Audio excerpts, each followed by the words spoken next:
Hello, welcome back, Story Diva.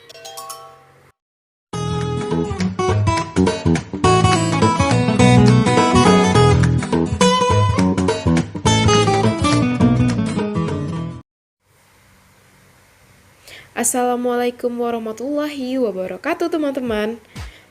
Kembali lagi bersama saya Adifa Septiara. Nah, di sini saya akan menjelaskan kebijakan apa saja sih pada masa pemerintahan Hindia Belanda. Masa pemerintahan Hindia Belanda diperkirakan pada abad ke-18 sampai ke-19.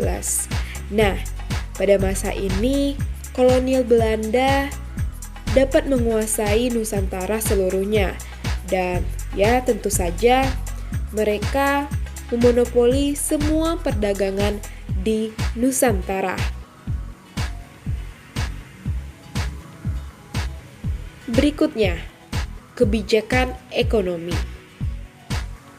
Pada masa pemerintahan Hindia Belanda, kebijakan ekonomi yang terkenal adalah sistem tanam paksa atau bisa disebut kultur sel. Sistem ini merupakan aturan yang dicetus oleh Van den Bosch, di mana mereka memaksa semua penduduk pribumi untuk membayar pajak seperti cengkeh, pala, tanaman bijian kopi, dan lain sebagainya. Selanjutnya, sistem ini dilatar belakangi karena kekurangannya kas negara akibat peperangan yang terjadi seperti peperangan Diponegoro, peperangan Belgia, dan peperangan di Eropa.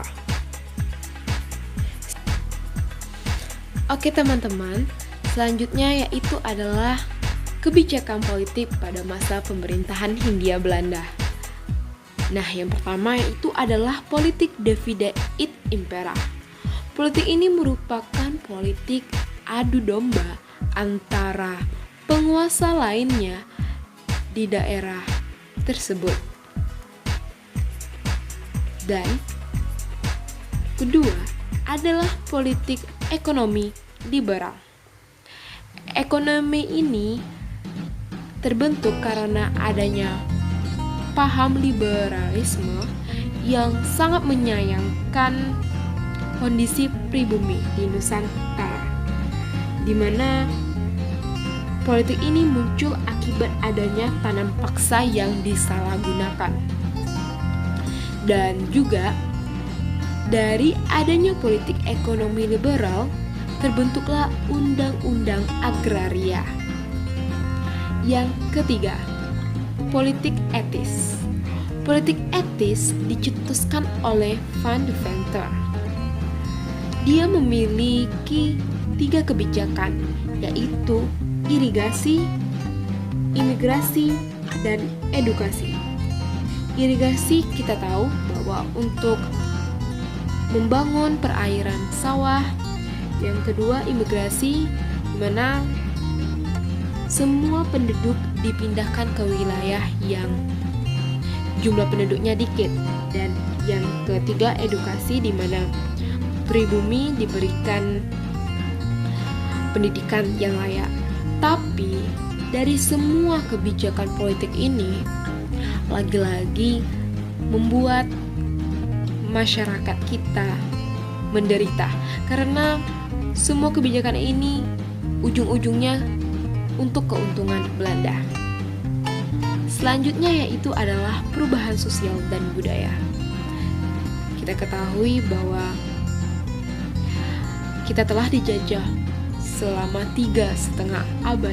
Tentulah terjadi akulturasi budaya, yang salah satu yang sangat tentara adalah kosakata, di mana kita menggunakan kosakata Belanda seperti kata handuk, wortel, itu juga berasal dari Belanda. Yang kedua adalah budaya seperti dansa, terus cara bersosialisasi. Dan ketiga adalah mengenyam pendidikan, atau kita tahu tentang pendidikan kurikulum. Dan keempat yaitu menggunakan jas. Kita lihat di situ ada gambar orang di mana dia pakai peci dan juga memakai jas. Ini merupakan suatu alkulturasi dari budaya Belanda dan budaya Indonesia tentunya. Dan ketiga adalah arsitektur bangunan, di mana bangunannya ya terlihat seperti bangunan Eropa. Oke, mungkin itu saja yang dapat saya sampaikan. Lebih dan kurang saya mohon maaf. Dan juga semoga materi ini dapat bermanfaat untuk teman-teman semuanya. Wabillahi taufiq wal hidayah. Wassalamualaikum warahmatullahi wabarakatuh.